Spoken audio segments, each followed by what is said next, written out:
Tap the button.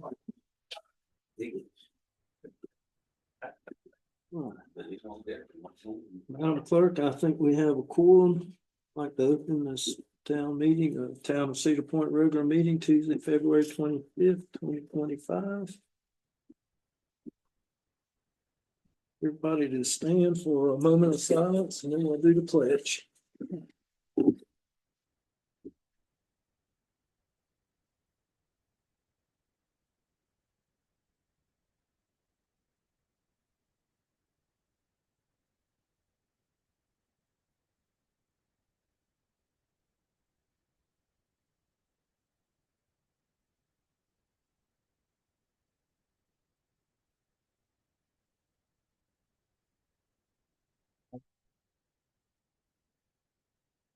I pledge allegiance to the flag of the United States of America and to the republic for which it stands, one nation, under God, indivisible, with liberty and justice for all.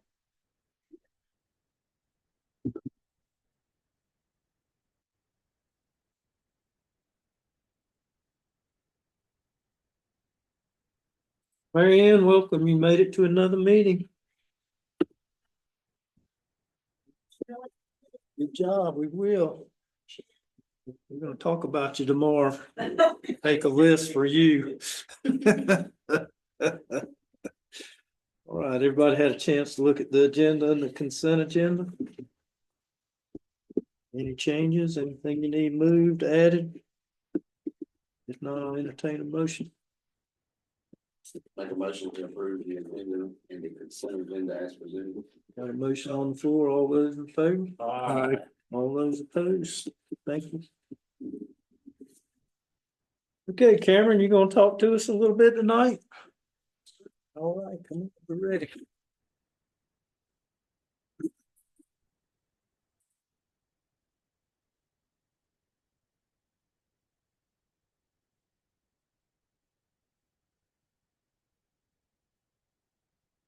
So, I was back here, once I was in summer, August, September, and you guys graciously approved for me to do my eco project in the park.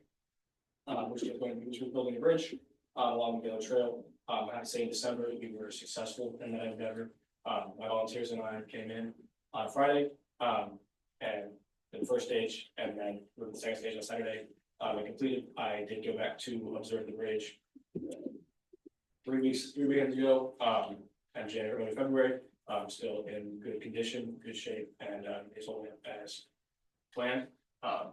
These are a couple of the images, just to run through, everyone dig some holes. That is the mounting of the poles. Obviously that hole was filled with dirt. There's about 1 8-pound bag of concrete per post, and they were 6x6s. They shouldn't be going anywhere. That was the end of the frame on day one. And then the mounted 2 poles, not big movements there, the cross beam and underneath those. Like deck was on top of that. And that is the showing. We did add a step that was not originally in the plans, along the edges of there, so that gravel. Because the step was about 8 to 10 inches, thought it was large. That's the same on both sides. You can go less. But that is a very finished product. There is ample area for water to flow underneath the bridge, and they came at that 88, so excess water runoff in the area. Yeah, that's pretty much it. That's my plan. Yeah. The total project cost was $565.08. I raised $665. So that is in excess of $100.92, which I would like to present to the town as per advised by the Eagle process. Any excess donations are given to the beneficiary. So Mr. Reed, this around. Thank you. Yeah. What would you like for us to do with the donation? I got that. I mean, nothing that comes to mind. I mean, I would love to see it flip over the park. I can only go so far. I think the park is a beautiful area and love the experience with the community. So I'd love to see it put towards that. Has anybody had a chance to walk across this Not work? Not yet, it looks good. Not yet, but You should yeah, go great out job. there and try that. Great job. I've been across that thing about a half a dozen times. When do you plan to go to your Eagle board? Paperwork is paperwork, preferably, April, late March, somewhere around there. Could be sooner, but I won't get enough, well, Y'all really did a good job out there. That thing, like you said, it is not going anywhere. It's there to stay. Nice. But there is quite a few places we could put some more of them out there, especially on the other side. I walked the other side the other day, and luckily I had wore my boots that day, because that's, the other side was pretty wet over there on the trail, and it was pretty muddy. There's been a lot of deer over there, and you know, mucked it all up. It's pretty messed up, but What did you find the most challenging aspect of this project? the holes. Digging holes. Digging holes. I bet. We got all of them below 2 feet, but there was some, especially that center one, there was some big roots that we had to get around. There's a lot of mud, but, I guys, they did it. It was pretty mucky, wasn't it? Yeah. Yeah, That's, I'm not saying they had a good time doing it. It is. Yeah, you could dig a hole. You could dig a hole. Yeah, you could tell. The first time I walked across it, I said, this is pretty mucky over here. And the other side would be torturous in some of those places over there. Yeah, to get longer. Yeah, it's pretty rough. No, we appreciate it. Y'all really did a good job. We needed it. We could use some more too. It was a good job. And you don't have to do the fundraising if you're interested. We can provide the funds. If y'all enjoyed the experience. You'll have to get a different crew because they won't want to help us. My fair share of being sunk up to my knees in mud. I'm sure there's a couple other guys I can talk to. Couple ideas. There's always more lifestyles, and always a need for your projects. Yeah, yeah. Great job, great. Yes, Yeah, thank you. great. Well, thank you. Good job.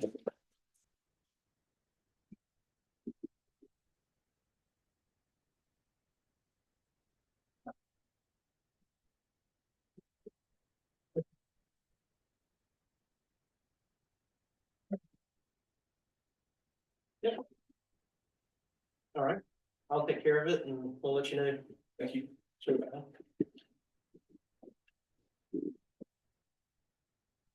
Thanks. Thank you. All right, take care. Thanks so much.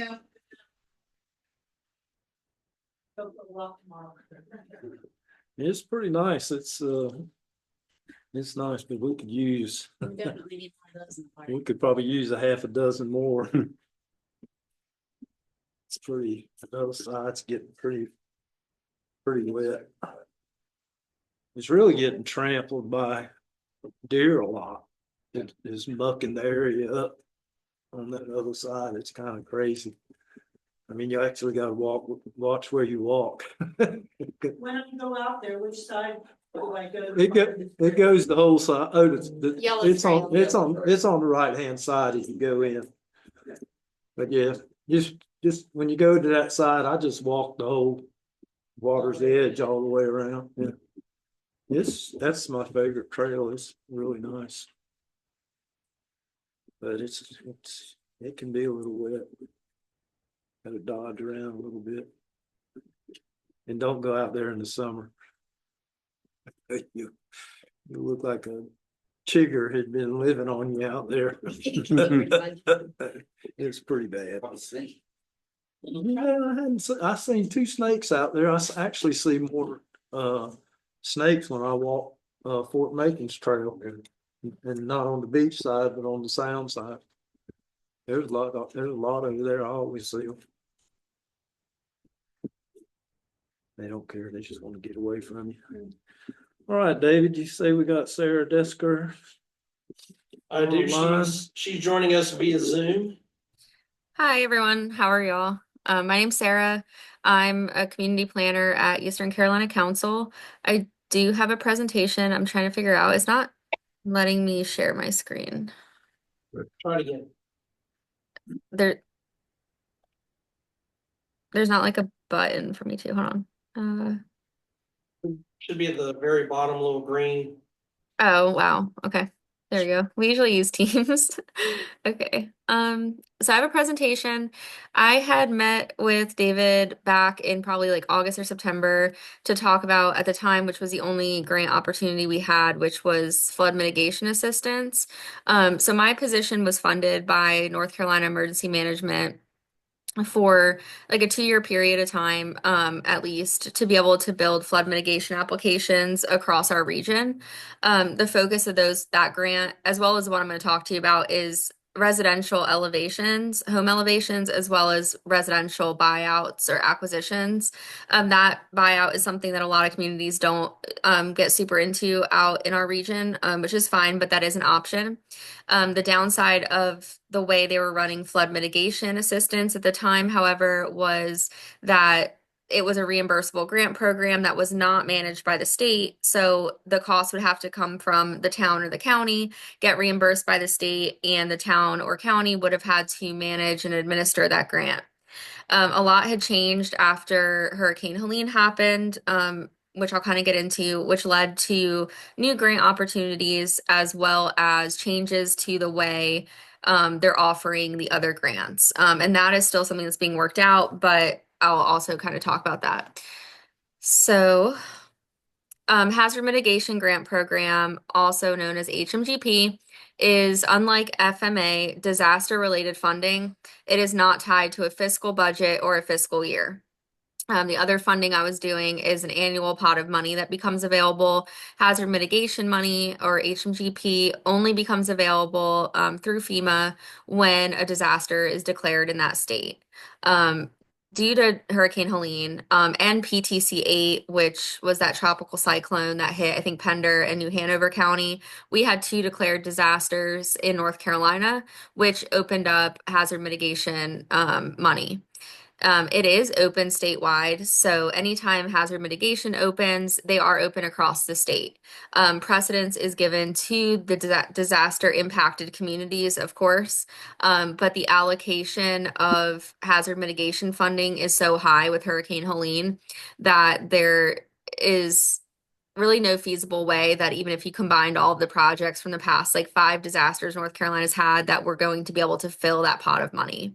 The way FEMA decides how much hazard mitigation funding to give a state is based on the amount of public assistance payout due to that storm. So, once FEMA public assistance is paid out, a percentage, don't quote me on it, I want to say it's either 10 to 20% is what is allocated for hazard mitigation funding. I think the last time I checked, we're around like $1.2 billion in just HMGP funding.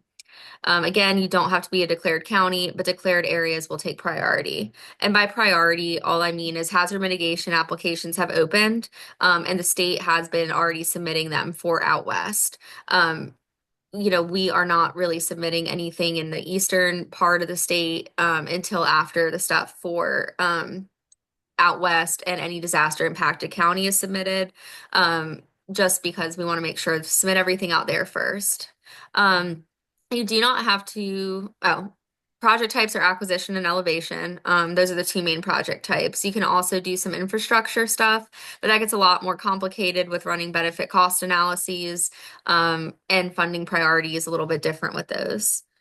So this was just a map of the declared counties for Helene, which is also known as DR 4827. So all out west, and then 2 counties kind of towards the central part of the state. PTC 8, it was actually Brunswick and New Hanover, not Pender. And then statewide, both disasters. So this is from the North Carolina Department of Public Safety website, just showing, the statewide eligibility for hazard mitigation. So the benefits of hazard mitigation program versus the way the other programs have historically been run is that there is no cost share to the homeowner regardless of loss history. So with the other grants that I work on, an individual has to be on the NFIP, severe repetitive loss property, based on the amount of flood claims in a certain period of time to be eligible for FEMA to pay 100% of the project cost.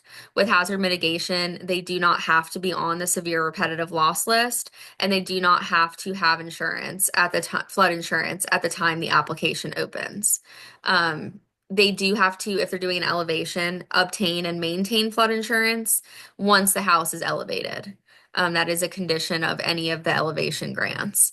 So a state-centric model was adopted in North Carolina after Hurricane Florence. So other states don't have this model. Some do. But what North Carolina did for all the counties after Hurricane Florence was they said, okay, we're going to absorb the cost share because with HMGP there is a cost share for the state. So the state said we will absorb the cost share. We will manage the projects for you.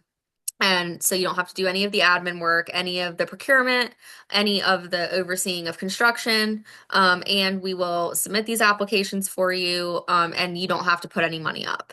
So that was the first time they did that, was after Florence, and then I believe they did it for Dorian as well. So my history is after leaving the state, I actually went and worked for a contractor that did elevations in this region. And when I say region, like all of ECC's region, primarily like Pamlico, Carteret County. So, I kind of witnessed the implementation of the hazard mitigation program that was implemented by the state. So because of the state-centric model that they adopted, again, no funding has to come from the county, city, or town. So there's less of an administrative and cost burden for jurisdictions. Structures do not have to be insured at the time of the application, which is different again, and I want to emphasize that from any other fiscal grant that FEMA offers, like FMA. FMA does always require that the person already be insured prior to, because again, that data is based on flood loss history through NFIP claims. So the only grant that FEMA really has for house elevations that does not come with that requirement that the person already has flood insurance is through hazard mitigation, which again only opens up when a disaster is declared, a flooding disaster is declared. There are similar timeframes to awarding as a flood mitigation program. I do think that the way that it's being submitted in waves to FEMA, I can't really anticipate how long it will take from the time a jurisdiction submits a project to the state and that gets submitted to FEMA to when the project will be awarded. FEMA has a year to review any projects that come through. And I believe with just HMGP, they have a little bit longer than that. Again, there's no cost share to homeowners or jurisdictions, so you are not limited to the severe repetitive loss properties, which I do have a list of. I believe in Cedar Point there was, I think, 10 or 11 that were classified as severe repetitive loss. So when we were looking at only aiming for the flood mitigation assistance program, those would have been limited to those people, whereas the eligibility for HMGP is pretty broad. We can elevate pretty much anything that's structurally able to be elevated. It will go up to the BFE and any freeboard. It's easier to run a benefit cost analysis if needed on something that's in a flood zone. So 100-year flood zone or a coastal V zone are probably the easier ones to run, but we are able to submit projects that are in a zone X or a 500-year. I would just have to run a manual benefit cost analysis on it. So we are aiming to try to keep most of the projects limited to residences in flood zones. Because FEMA gives a dollar amount, and they say if you're in a flood zone and the budget that the state has developed over the years, based on like fixed and changing costs, is estimated to be under this dollar amount, which they recently changed to $355,000. This project is automatically cost effective and you don't have to run a manual benefit cost analysis. When you start looking outside of flood zones, that number, that there's no pre-calculated benefit. So you have to run a manual. So it just gets a little bit more technically difficult, but again, not limited to the list of properties that have flood claims, can pretty much put a broad net out and cast it to people in a flood zone. Yep. So they also have FMA Swift Current, which is just another grant that is tied to a disaster when a certain threshold is hit, different than FMA. So FMA is elevations. That's a fiscal project. That's due in April. That was the one that was going to have the responsibility of the jurisdiction to have to put the money up and get reimbursed. So then FMA Swift Current became available when the disasters happened. That's similar to FMA and HMGP in that it's an elevation project. But FMA Swift Current is also limited to people that are insured. And again, that project was going to have to be managed by the jurisdiction, so put out for procurement and reimbursed. So what happened was we got a lot of money for HMGP, which is what I just talked about, and then FMA Swift Current because of the storms. The state wants to be able to utilize all of that money. So, I provided some feedback to leadership at emergency management because I wasn't getting a lot of people or jurisdictions that were able to do large scale FMA projects, either regular projects or FMA Swift Current. And the reason for that is similar to the sentiment of your community, which was we don't have the bandwidth in staff to be able to administer this, and we don't have the ability to have this money outstanding from our fund balance to wait on reimbursement. So I kind of elevated that concern. That was a sentiment across different counties and different towns and cities as well. So leadership there kind of collaborated, and they have decided to allow FMA Swift Current to also be run by the state. So it would basically be run the same exact way hazard mitigation program is. So nothing coming through the jurisdiction, and no administrative burden. However, that has not been publicized in writing yet. I am waiting on official word so it's been verbally conveyed to us that way for FMA Swift Current. But I'm waiting until that is in writing in the form of a memo or something similar, to show the jurisdictions, because I know that is a concern with that program, is that if you go ahead and have people submit to it and then, that doesn't happen, then would the town be on the hook? So that is related to FMA Swift Current. However, again, with HMGP, which I just discussed, all of that has been since 2018 state centric. So it definitely offers more opportunity to assist people with less, burden on the jurisdiction. So my role in all of that is that, ECC has its role funded for development of these projects. So my assistants to towns, cities, or counties are free of charge for the jurisdiction. So I am able to do homeowner outreach, public notices, public meetings, the homeowner application, as well as developing the budget spreadsheet with the state, any benefit cost analyses that are required, and get that submitted on behalf of the jurisdiction to the state for review by FEMA. So my role is basically all of the development and grant writing of these projects, whether it's FMA Swift Current, or HMGP. And then, but my piece was not the implementation of it. So that's kind of where mine drops off. Based on what is the best fit for the community, there's different time frames. Because I know HMGP is state centric for certain, that time frame is October. That's the time frame I'll give. The other ones have different time frames, but HMGP is due in October, due to FEMA in October. We are starting in some of my other counties and areas doing outreach and getting applications together for submission to the state, hopefully by May, June. So then the state will review them and submit them to FEMA. So we're looking, we have a couple of months to work with. So decision does not have to be made overnight. But again, with HMGP, there is no really downside for the jurisdiction other than the projects do take a while. They have a 36-month period of performance to complete any elevations in.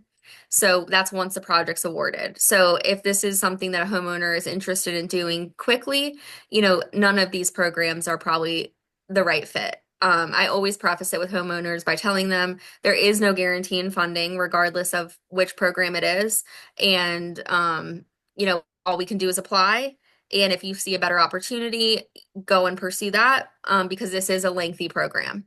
With that being said, when you don't have to pay any percentage of getting the house elevated, it is a beneficial program for many people.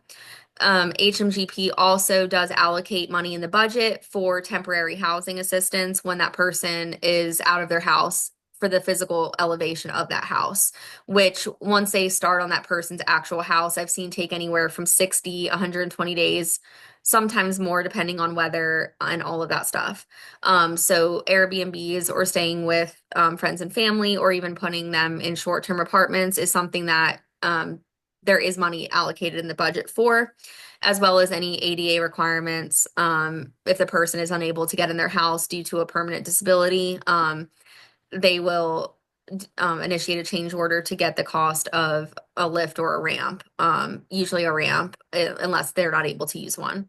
So there's a couple other nuances. I know it gets super convoluted with all the different programs, and I also know there's been a lot of change at the federal level, a lot of questions about the about grants.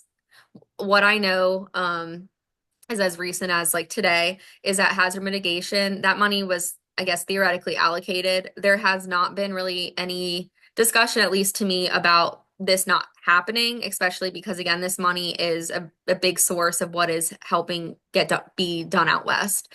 However, I have told counties and cities and towns, if for some reason the funding does not happen, that's something I would be transparent with y'all as soon as we found out.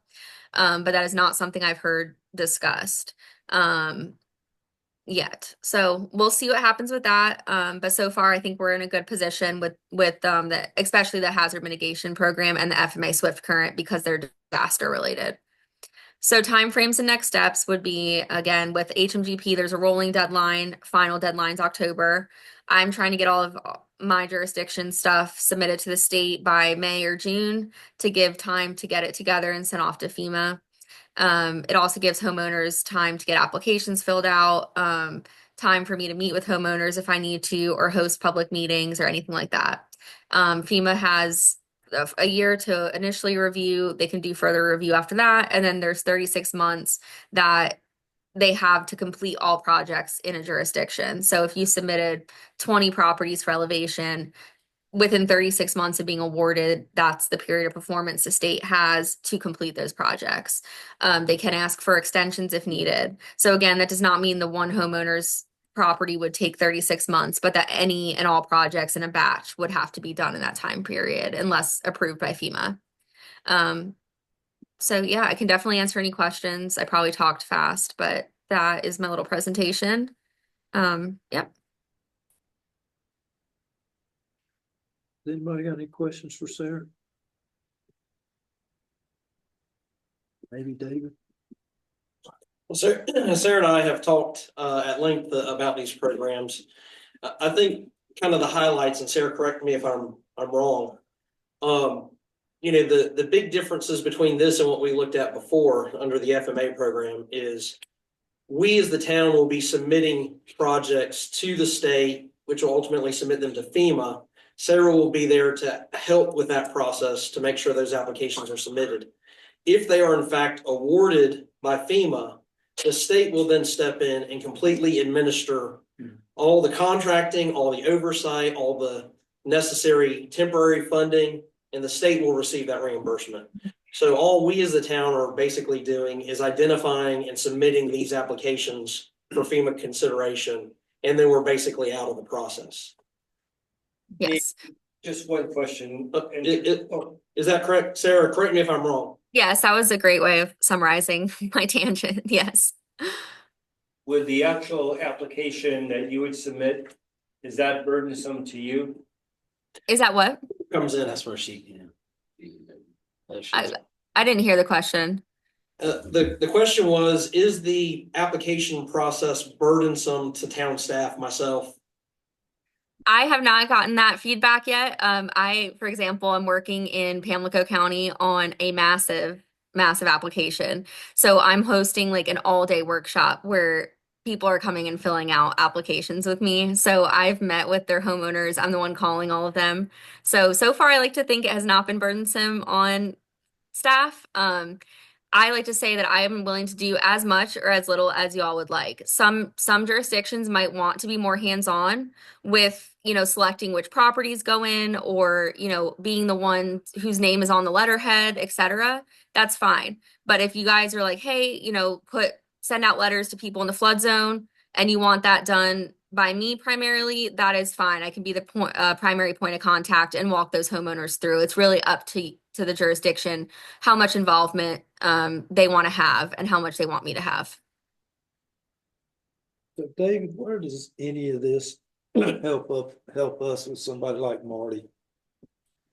So where those situations come in is basically we identify the different properties that we're willing to submit. all of them in the floodplain, or if you want some narrower subset, but open it up. If Marty's interested in participating in this program, then we will put him in contact with Sarah, make sure all the, checks are made to make sure his house qualifies, which I'm assuming it would based on our previous discussions. And then we would submit, whether it just be his property alone or a batch of 10 or 20 properties, how many ever are interested, to FEMA for consideration. Well, I guess, there's no guarantee and it's slow. Yeah, those are the downsides to it. So somebody like him, I mean, it's still benefit him to get in on the, put in the application or do what he had to do. And then if the time was a factor later on, he just had to make a decision. Right. Exactly. And people can withdraw, say hopefully not, but say a storm does occur while we're waiting on these projects and a program opens up for someone to rebuild their house. They can withdraw at any point in time until construction starts. They can sell their house and the new owner can actually just pick up where they left off. I've had people's houses go into foreclosure during the process and change ownership, and FEMA still elevated it after it was awarded. So if someone's considering selling but not sure, they can still put it in and the new owner can opt whether or not to proceed.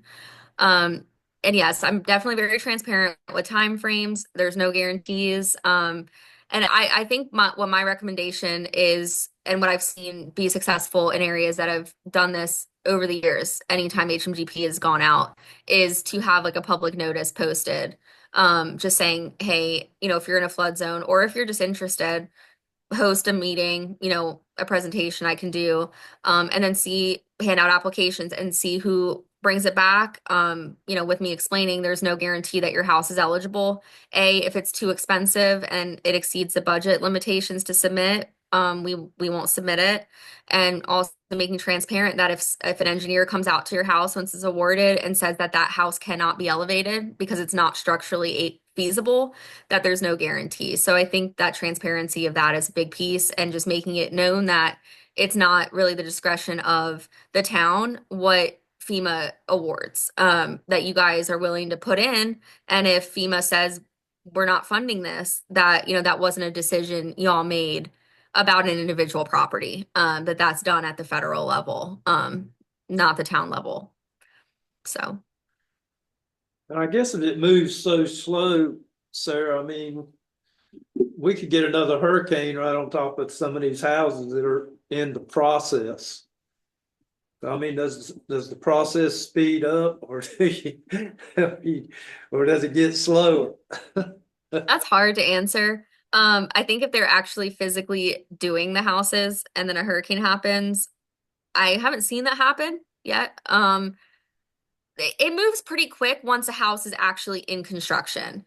And I'm saying that, don't quote me. I worked for the contractor. Some houses move slow, but once the people that lift them, they lift that house in a day. It's all the stuff, the footers and all of that, getting it set back down. So the actual elevation happens very quickly. So I would say probably on average, I was seeing people out of their houses for 60 to 90 days. And when things were running smoothly, less so. And I also want to say that some of these projects we were working on were large projects. So there was 20 or 30 houses in one area, in a rural area, being elevated. So there was not a plethora of subcontractors to do some of that subcontracting work. So where I think that there's a benefit is if you're not doing as many projects, there's going to be maybe more availability of those contractors to complete that work. But yeah, it is slow. And I mean, this is a disaster program too. So I've been, I went out to Asheville in January, to assist the state with some stuff. And I've had people call, and say, I've submitted my application, which they did to the state, and asking for updates. And it's this isn't really a recovery program per se. This is like a long-term mitigation program to try to help prevent losses from happening in the future to the degree that they do. So that is one of the biggest pieces and downsides. And I really don't have a good workaround to that. Especially I would say the slowest piece is the waiting period, like waiting for an award, because there's a period of time where the state submits it to FEMA. And unless they're requesting more information, you're not really hearing regular updates. It's not like they call you every week and say, hey, 10 more days till we award it. We just don't know. So that can be, I think, the lengthiest process, because anything else, the way the state does it is when they're implementing these projects, they have project managers at the state level that work with the contractors doing it. So if there's issues, like you're seeing houses stay elevated in the air for, weeks and weeks and nobody's doing that work, there's a person at the state working with that contractor and that homeowner to kind of push things along. And I think that's the benefit of having the state manage it, is that they have that direct involvement with the homeowner and they have that direct involvement with a contractor. So it's kind of, if you got a call, it's like, hey, we'll call your state project manager, and the homeowner will have that direct contact. So I don't know if that's any help. I don't want to mislead anybody to thinking that, oh yeah, we can definitely speed it up and hurry it along.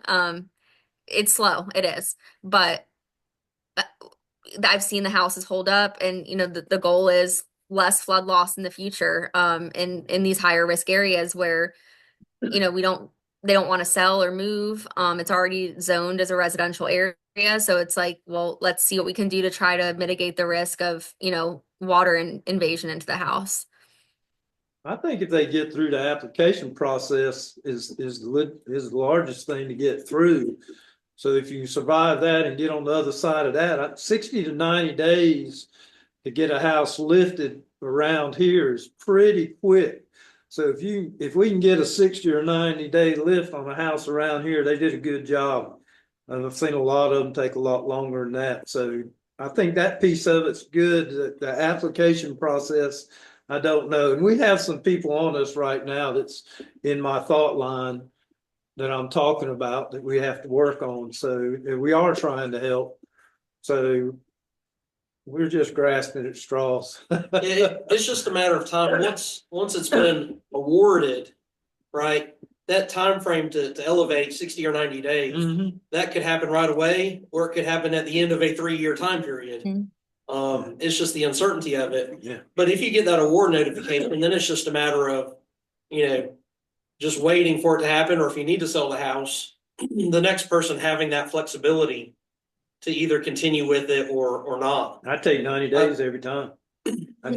Yeah. So, question for you. You mentioned earlier about the devastation, out west. And you said those funds would obviously be allocated to them, which is totally understandable. Is there a time frame when these funds you think will be released, from the west getting, all the opportunity that they have? I mean, are they saying like a year? Are they saying a year and a half? Or Oh, no. So when and I say we, I'm putting myself in the lump with hazard mitigation team at the state, but when the state hazard mitigation office, there's a couple of them that they build these applications. So say they're looking at a county out west, they know, okay, there are 45 in this city that are putting in for elevation. They build that budget. So as they are submitting to FEMA, have a running tally of like, okay, we're only at, and this is not accurate numbers, we're only at $2 million in projects. We're only at $10 million in projects. So as they're submitting them based on, what's getting completed, because the local governments out there sign off and say, okay, like, yeah, go submit this first batch, submit.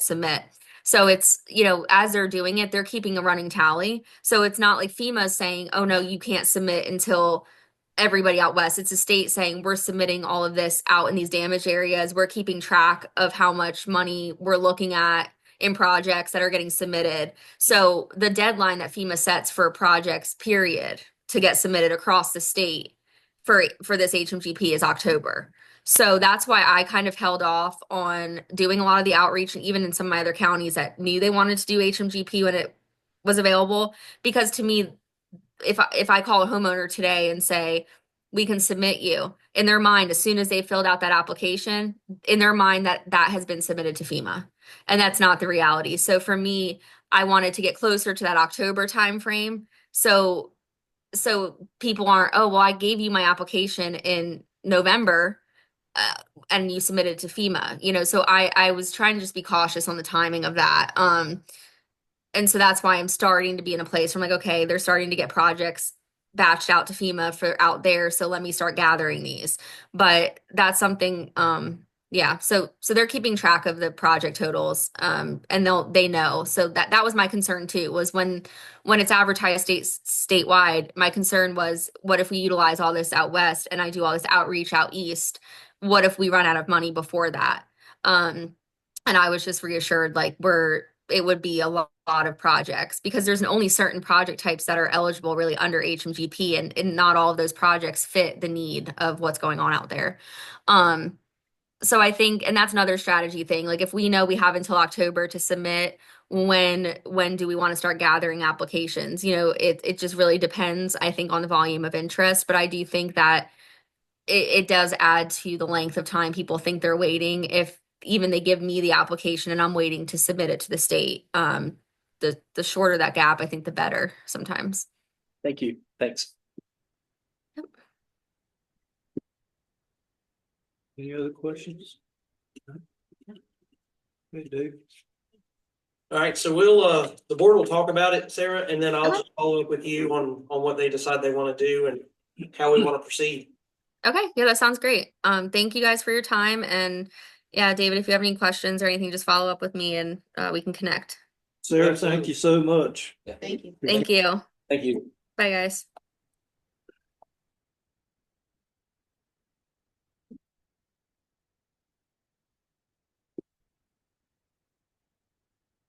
See any downside to this? I don't either. Really. I think that we should embrace it and offer it to our homeowners, and Yeah. at least in the flood zones, for sure. Yeah, so one of the main differences between this program and the FMA, she was pointing out, is it was only applicable to repetitive loss properties that have actually seen losses due to flooding. This program will also allow residents that may have never seen a loss but don't meet the current standards to have their houses elevated as well. Yeah, somewhere we gotta get in front of it, not behind it. Right. We're the dog's chasing its tail. We gotta get in front of it. That's why I was wondering, when she talked about the funds, like, Well, I think what's gonna happen on the funds is when you got the storm out there. Well, when our next storm hits us here, maybe this year, then the funds are gonna get looked at She a different way. She mentioned the They just October. are. Yeah, the October timeline.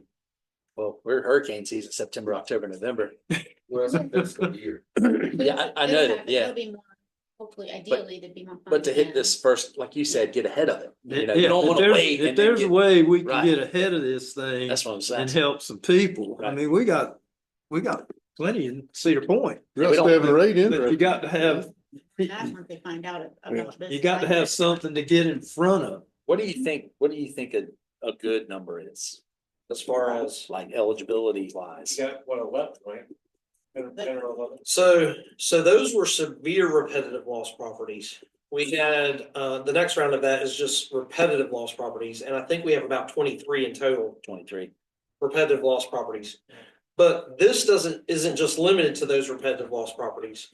What I would suggest, if we're going to open it up to those to try to get ahead of, losses, we have elevation certificates for a lot of the waterfront properties in town, not all of them, but quite a few of them. And we can quickly look at them and say, okay, does this meet the current standard? If no, then they would be eligible under this program. We can put them into a spreadsheet, give that spreadsheet to Sarah and say, okay, here's properties that we know, don't meet the current standards if you want to reach out to them. And we just got to let them know there's program. absolutely no guarantee. Yeah. No, Right. It's got to compete. Something like that's got to compete with other things. It just gives them fuel to go ask for this money, in my opinion. Mhm. I don't think there's no money behind this program. When you have all this that's happened here. I mean, I get the notifications, the money's there, They unless say they it's pull there. it back. Right. How many people do you know that's had this done? Oh, it happens all the time.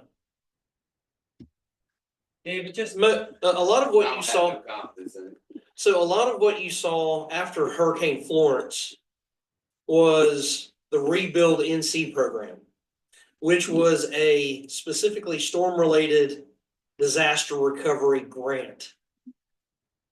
That got botched horribly. The administration of it, they sent it out to a third-party contractor to oversee it.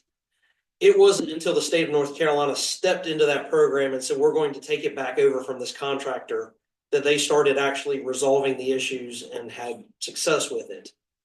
HMGP is something that has been around for years, that Florida, California, both have taken massive advantage of it. It's offered in the past. Hurricane Helene has been such a drastic, devastating loss that they have just thrown a ton of money into this thing and said, hey, let this cover whatever it can cover. Anyone who has had a loss that needs, to have something replaced and elevated, the money's there.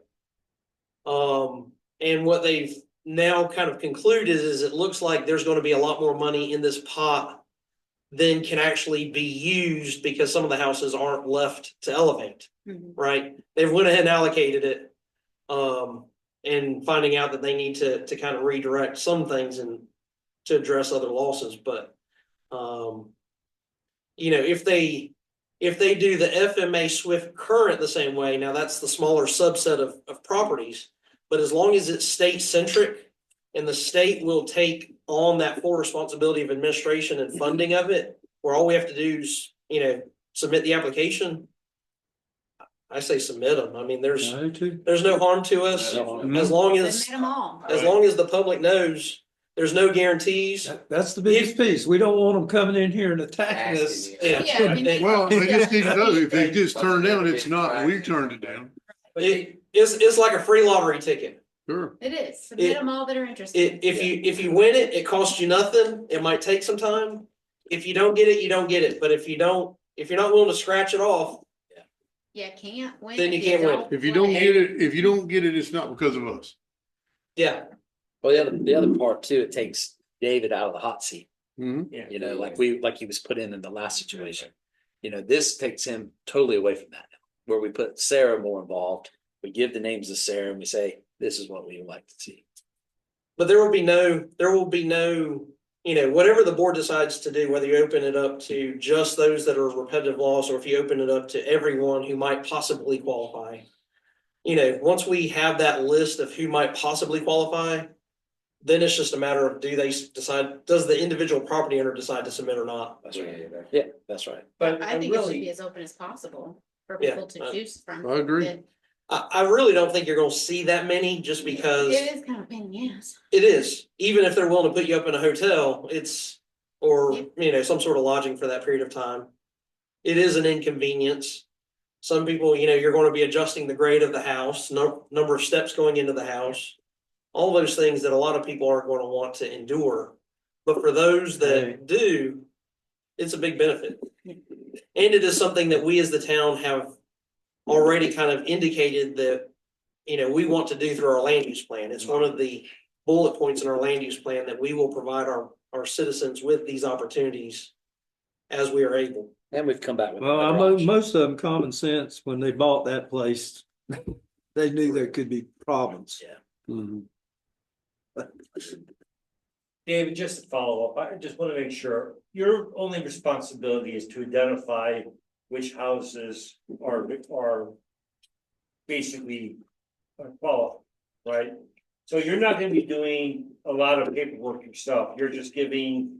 And we don't even have to go to that process. We can just turn it all over to Sarah and say, Turn it hey, all over Sarah, to Sarah. send out public notice, Yeah. put it in the newspaper. That's Not even send out letters That's what how I'm you looking want. at. But I think she doesn't have the capability that we have from a mapping standpoint to be able to say, your house, we know that your house does not meet the current standards. And therefore, you are likely to qualify for this. But it's one thing to say this program exists. You're going to get some people that go, okay, that sounds like a good thing, but it probably won't apply to me. In a large area, that would be difficult. For our area, that wouldn't be difficult for you to target. Yeah, and I would say still open it up to everybody. Let her do the mass mailings, the public notice sort of stuff. But for those properties that we know are likely to qualify, I mean, we know what they are now. to create a list for her to send a separate letter to say, hey.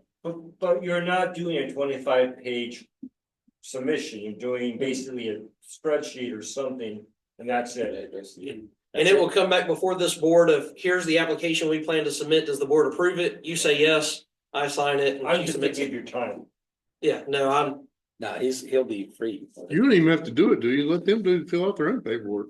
right. She will work with the property owners to fill out their The actual paperwork. application part, they will do with her. And Yeah. she will prepare our side of the application for Okay. us. Yeah, Yeah, we're just, yeah. works for me. Sounds good. That's what I'm saying. It takes him out of the hot seat, which is great. And her position, just so you know, is funded by some of these grant programs to assist with this process. She just happens to be housed at the East Carolina Council of Government. Okay, anything y'all want to talk about it anymore? Meet us tomorrow.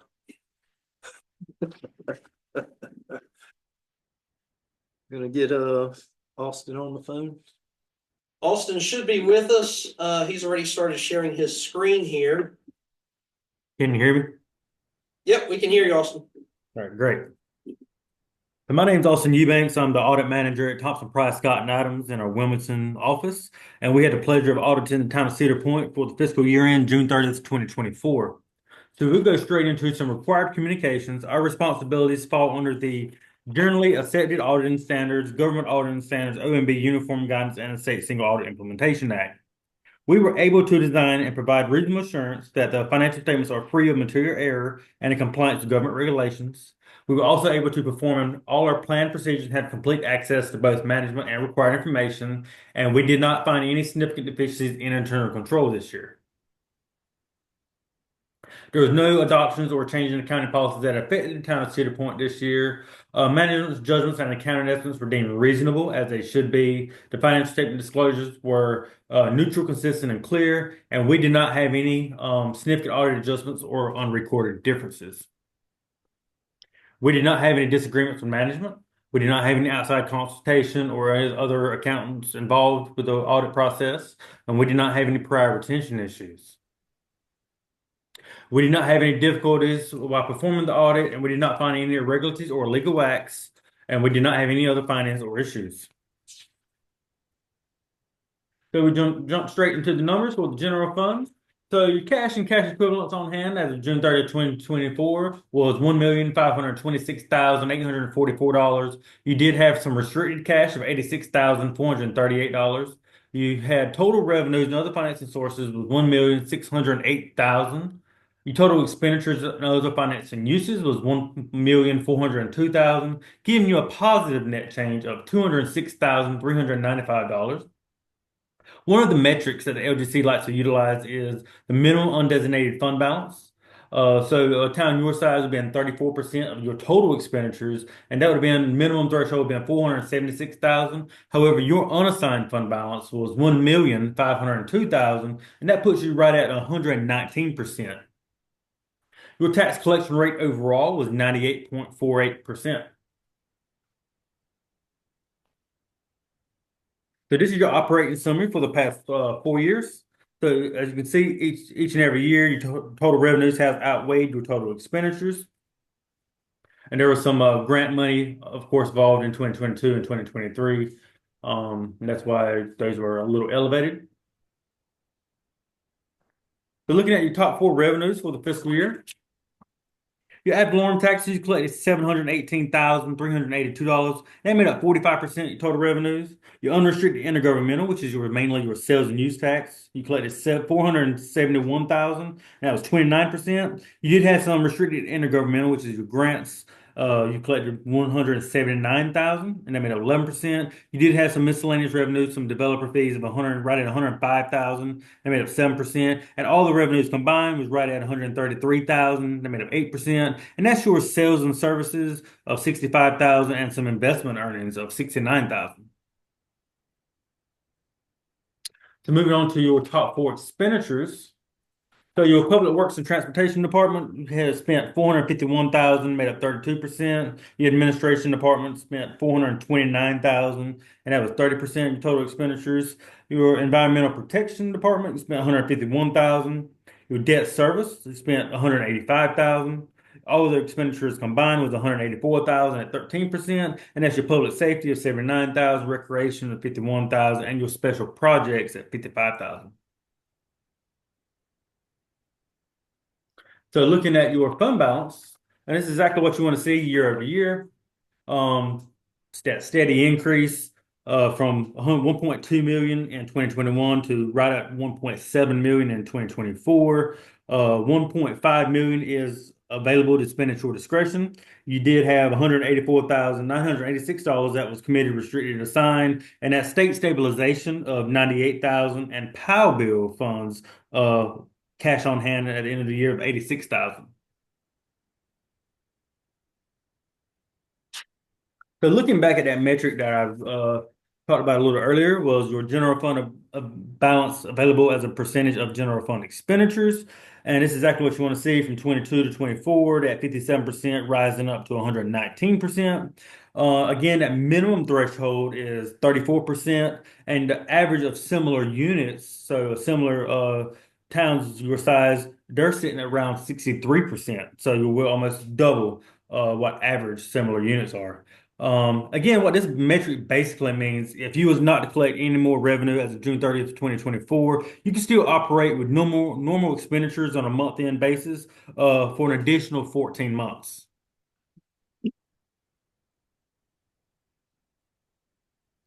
So sitting on really good with equity, fund balances increasing year after year, no internal control issues, very clean audit. Finance officer and the staff was great to work with this year. We did not have any findings, and we look forward to working with y'all in the future. Any questions? Any questions for Austin? Mayor, I have one. Okay. Austin, you had mentioned that for towns our size, that if you go back a slide, if you don't mind. That general fund balance available as a percentage of general fund expenditures, you said towns our size was somewhere in the 60% range. 63%. 63%.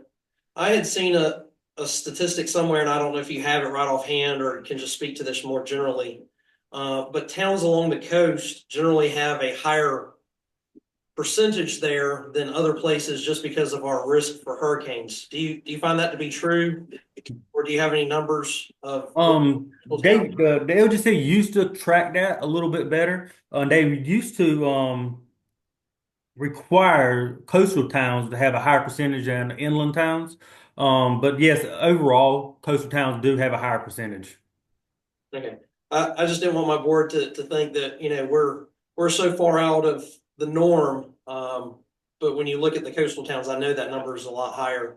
It's been a while since I've seen it, but We talked about it years ago, almost 20 years ago. We actually talked about that when we did our budget process and stuff.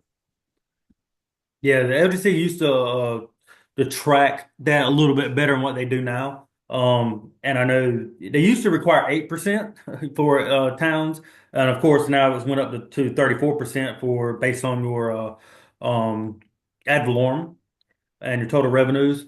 However, they still would like to see coastal towns to have a significant increase in that general fund expenditures over inland towns.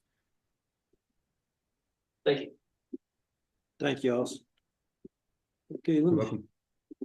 entertain a motion to approve. I move we approve the audit as stated.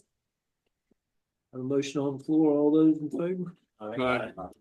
All those opposed? It's approved. Thank you. Thank you, Austin. Thank you. Guys did an awesome job. And Austin, I don't know if you noticed, but the contract for next year was on the consent agenda. So we'll be getting those signed and get it over to you here soon. Okay, sounds good. Have a good night. Right. Thank Thank you. you, you too. All right, Kurt. Well, good evening to everybody. Mine's not as exciting as what you just asked. That's good. Wanted to talk about riptides. I had a conversation with ALE last week when we went to the conference at Atlantic Beach. They have gone into riptides. They are sitting down with management this week, talking about their dealing with law enforcement and also about their selling alcohol to intoxicated individuals beyond a point of where they should be stopping. ALE received 5 additional complaints about Riptide, about doing that, and with 3 of them had Uber drivers. I've noticed a incline in the noise over there, the volume, the craziness, all of it, parking over at my house. And I know you ride by my house, you see them, sometimes that looks like a parking lot over there, but it's always packed over there every day. Today, they were parking all over the place. And it'll be all day, Yeah. every day. It's And the packed over there. gentleman with his camera shop allows him to park up against his building because he doesn't want any problems with them. Well, we had talked about that when he talked about putting his parking over there, that they were gonna end up over there. He's put up some handicap signs up there, so when I see vehicles in the handicaps, I run. I don't go in there, and I haven't been in there in 3 or 4 years now, but it's probably a management problem inside the building. They It probably is. don't have any. It is, sir. It's management problem. It's the person behind the bar. Yeah. The bartender's problem. I've talked to her a couple times and she is 100% against law enforcement. Won't give any information. So when I pass that to LEO, that's part of having a license, the ABC license, to cooperate with law enforcement. Kurt, what's the- Conversation's gonna cover all that. What's the process? You know, I mean, obviously it's investigating, interviewing and all that, but like, what is the first process you think they would take or do or? Well, what I did, sir, is I got up with the ALE agent, local agent, and said, hey, here's the problems we're having with Riptide. Yeah. He actually sent several individuals undercover in there Gotcha. to get drinks, drink when they were drunk. Mm. They went back in and cited them with citations. After so many citations, they can pull your ABC license. Gotcha. And that's where they're basically at right now. Oh, the people that they got on the drugs, were they actually selling drugs out of there? No, sir, they were having drugs with them. So it's, remember how the biker bar used to be over where 34 North was?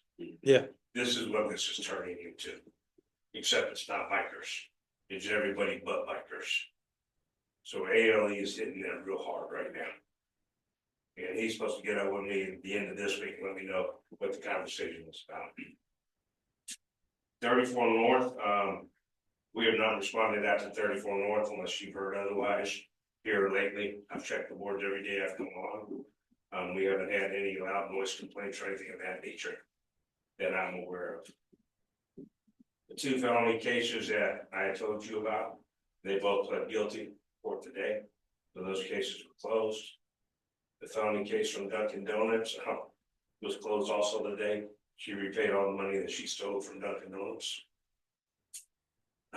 Traffic enforcement, I've been able to get a couple of the deputies who do have radars to come down this way periodically, and they're helping me to run radars and slow down the traffic. But as you all know, it's just not going to happen. It will continue to do with the highway patrol. It's a beast. Why, that was my next question is why is the highway patrol not out there? I never see them. I see you guys and I knew you added some because I thought when I was you the other day and I whipped up beside him 69 and even it wasn't you. so yeah. I said, hey. Yeah. Jeez. That's fair, except for one thing. I do know highway patrol is undermanned. Oh, yeah, I knew that. And that's all across North Carolina for H. They're like 160 down, aren't they? Yeah, so right now, you know, highway patrol does come down here, but not as much as we would like them to. But they've got the whole county and there's only 3 troopers in this Whoa. county. It's just over. You know, this stretch through here from Bogue right on through the other side of Swansboro, it's crazy. So, I mean, they would have to have more than 3 on this stretch right here. Like they used to do years ago when they sent their motorcycle group down on the weekend during the holiday weekends in July and give tickets all day long. They just no telling how many they gave out.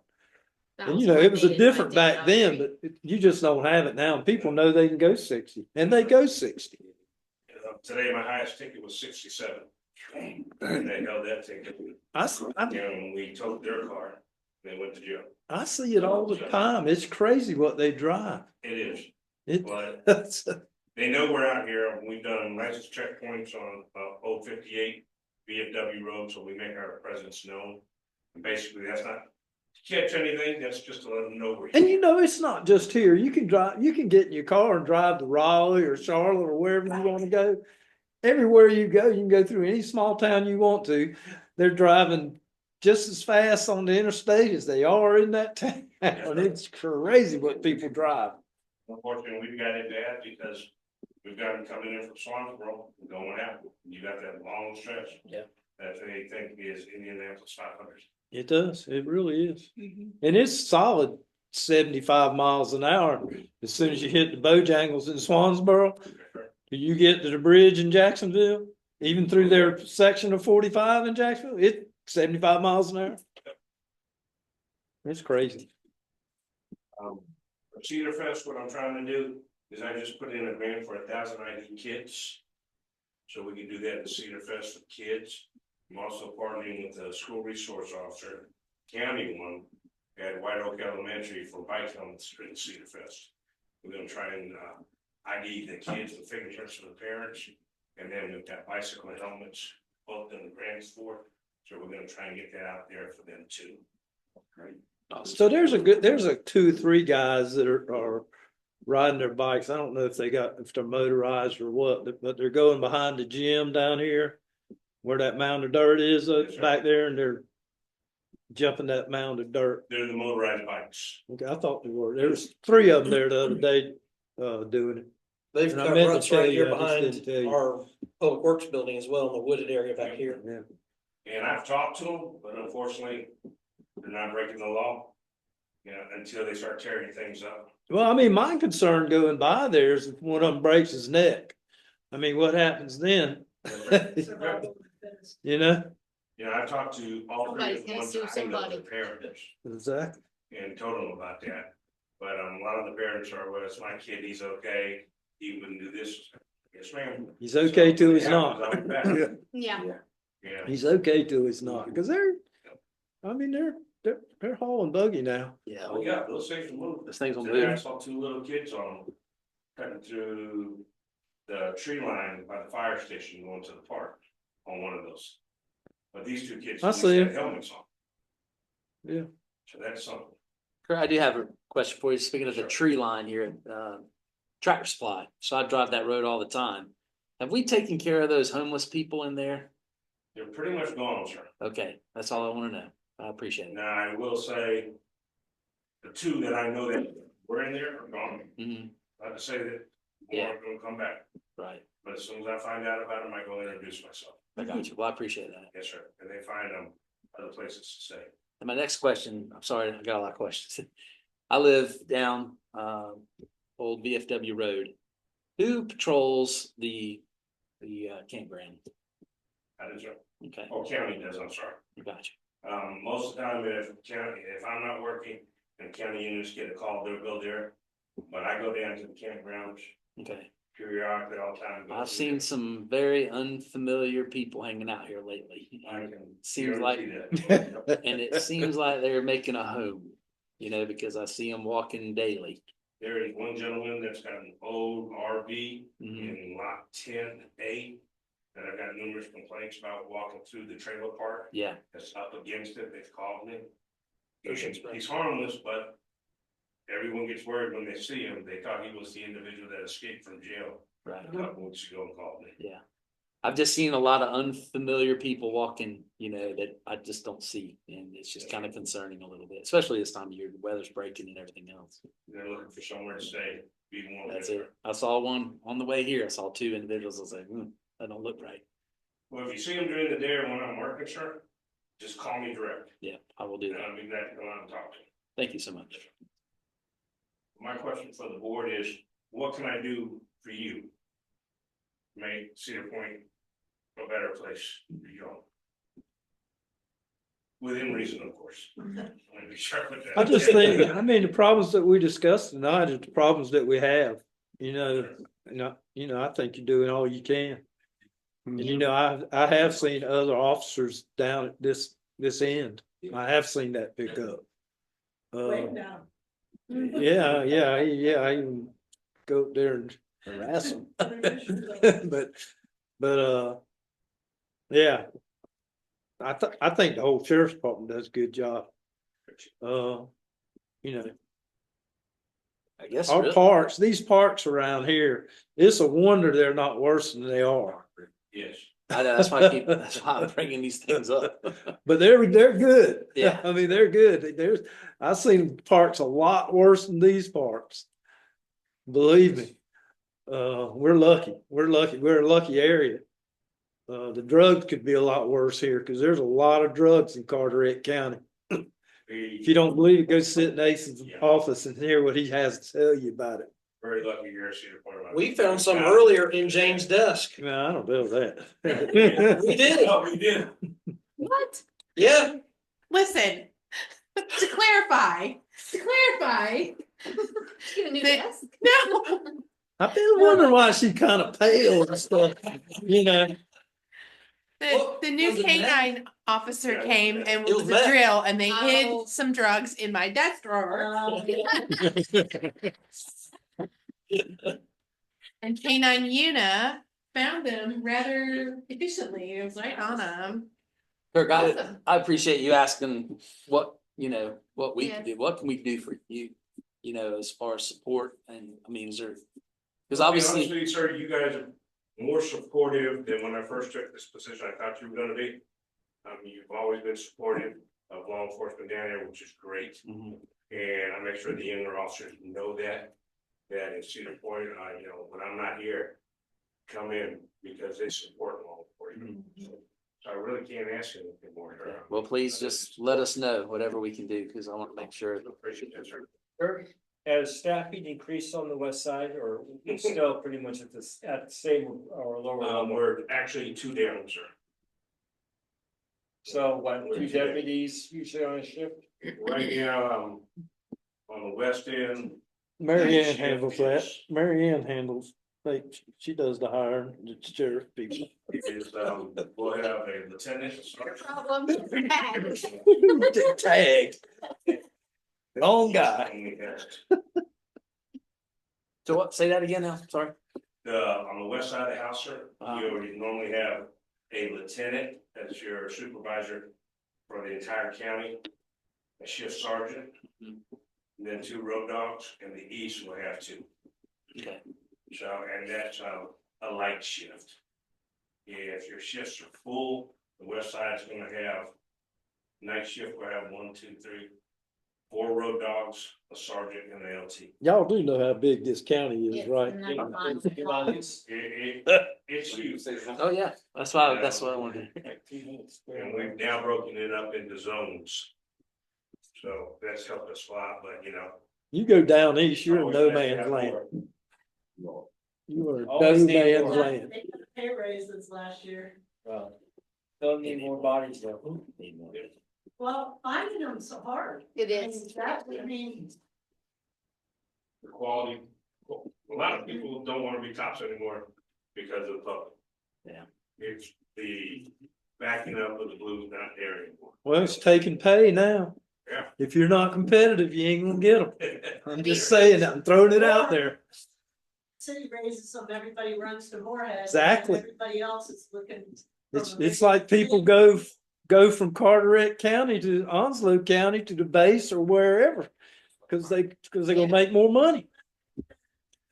Community college is doing a fairly decent job with some of their basic law enforcement education so that we continue. When they put that police department out there at Camp Lejeune, at the Onslow County, the JPD at that time, their lieutenants and captains and all that, they all left Jacksonville and went out to the base. They Sure did. lost the whole crew. But Club was making, basically the club was starting at 65. Yeah. To stand the gate. Come on. Yeah, And and yet that was we a still while have ago. trouble And that was a filling while ago. yeah, we still have trouble filling them because largely now, all those people that were good people left and came to us. Okay, but now the leftover positions, we get applicants that can't pass background checks, that have drugs in their past, that have law enforcement run-ins in their past, and or they can't get physically qualified, so. I actually stood up the McClellan program for Campbell Jim, trained at the academy when we first started hiring, and she's great. You couldn't find quality. And to be a deputy sheriff, I'll be totally honest, I'll set up and leave after this. It takes a certain person to be a deputy sheriff. We're not like municipalities. Municipalities got 5 or 6 backups within minutes. They've got a person that does evidence, all this. Well, guess what? The deputy sheriff's the jack of all trades. And maybe your closest backup, if you're in Pelletier, is Morehead City. And that's a hard run to get. Well, y'all ain't never had enough help. Yeah. And I've been right here in town for 20 years. You ain't never had enough help. Never know, we're getting another dog, so that's a start. Asa fights it. What's that, sir? Asa fights it. But that's all I've got, if you don't have anything for me. Thank you, sir. Thank you so All much. right. Thank y'all very much. Appreciate it. Thanks for your response too. All right, David, you got anything tonight? Not a whole lot. I do want to highlight just a couple of things. I had the pleasure this past month of meeting with Sharon Griffin, who is the interim county manager, hopefully becoming permanent at some point. We talked for hour and a half. Very, very smart individual, very capable, very personable. And so if the county decides to go with her on a full-time basis, I think that there will be a lot better working relationship than we have had with the county, at least since I've been here. So I was very encouraged by our discussion. Well, hopefully Onslow County's loss is our gain. Yeah. So even if they don't, for whatever reason, work out an agreement to where she becomes the permanent county manager, the fact that she is serving as the county attorney as well is an encouragement to me. So just wanted to pass that on. The guys have been working on some stuff that may not be readily observable. You kind of have to kind of know what's going on, but some of the drainage issues that we've had on Sherwood Avenue down at the low spot, the drains had been clogged up forever. And that had been on the list of things to get cleaned out, and they rented a sod cutter, pulled all the sod back, cut the grade back to where it should be, put all the sod back in place, looked very nice. And after the most recent rains we had, all that water ran right off Sherwood Avenue like it's supposed to. So they did a great job with that. And then project that they've been working on in the last couple of days is to clean up some of the wooded area that we have here behind Town Hall. If you'll recall, last year we had the issue with all the dead trees. And we did the investigation, figure out what's causing it. As recommended, we got some lime and some fertilizer, and to spread that out in February, March timeframe. And so I had them go through and cut out a lot of the underbrush so that they could go ahead and spread it completely throughout the entire area over there. So it looks really good back there. For those of you that may not have noticed it. So those are the big things that they've been working on. Most everything else more detailed, and I figure we'll talk about tomorrow at the retreat. So don't want to spend a whole lot of time on that sort of stuff. Thank you. Opening to any questions that you have. Tomorrow. Wow. All right, Dave. Tomorrow. And for those of you that weren't here earlier, we usually left at about 3 o'clock or so. We've kind of ended all the discussion necessary. We do have a group that couldn't make it until 4 o'clock tomorrow. So we are starting a little later at 9 a.m. But we've got a group coming in at 4 for the final presentation. Talk about use of our gym. Yeah, I got some good questions on that one. Marianne, you got anything?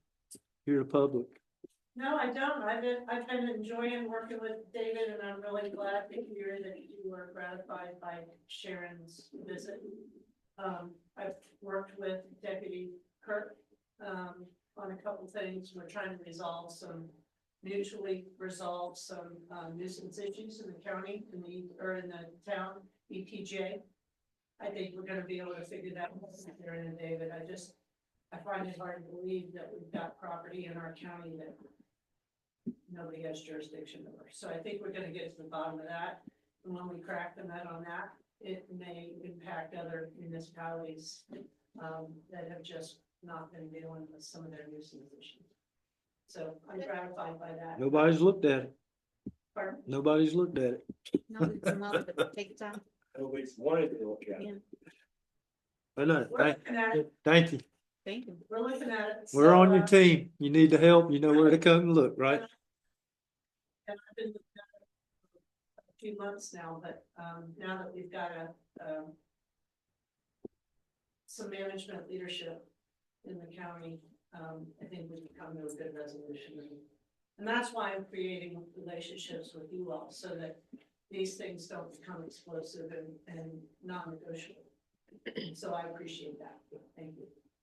And I will continue to keep the lines of communication with the county leadership. Perfect. Thank you. All right, Frank. Tomorrow.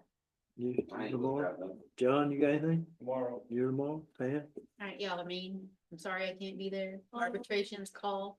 Yeah, Yeah. I got arbitration tomorrow. Yeah, it's like a hearing. Jared? I don't have anything. Jared? No, I'm good. Tomorrow. Meeting's ready. 9 a.m. tomorrow. Just be ready. James got breakfast and coffee. I like it. Even though it's 9 o'clock, you still drink coffee at 9 o'clock. Maybe, Be my fifth cut. I mean, we'll be done by 5. at least. Next regular meeting is Tuesday, March 25th. Dang, it's March already? Mayor, I do have one thing to say. Tomorrow, I do have one the thing. next meeting, yeah. It is I'll positive. send you a link. I want to say congrats on the audit. On the staff. I think that's a very good honor, and kudos to you and the staff, and please pass that along. Is that good enough, Mayor? All right, me. I couldn't wait till tomorrow. Well, I Could wait. wanted it to be official. I wanted it to be. I Well, wanted it it could to have be been the last time he, Oh, I'll resign that. Oh, I'll resign. that's a huge accomplishment. So. Yeah, if I could get y'all's closed session in minutes, Motion to, adjourn. yes, please. Might I make a motion with adjourn? Got a motion on the floor. All those in favor? Thanks. Aye. Thank you. Hey, sir, Good luck tomorrow. before you run, thank you. Thank you. Thank you. We're here for you.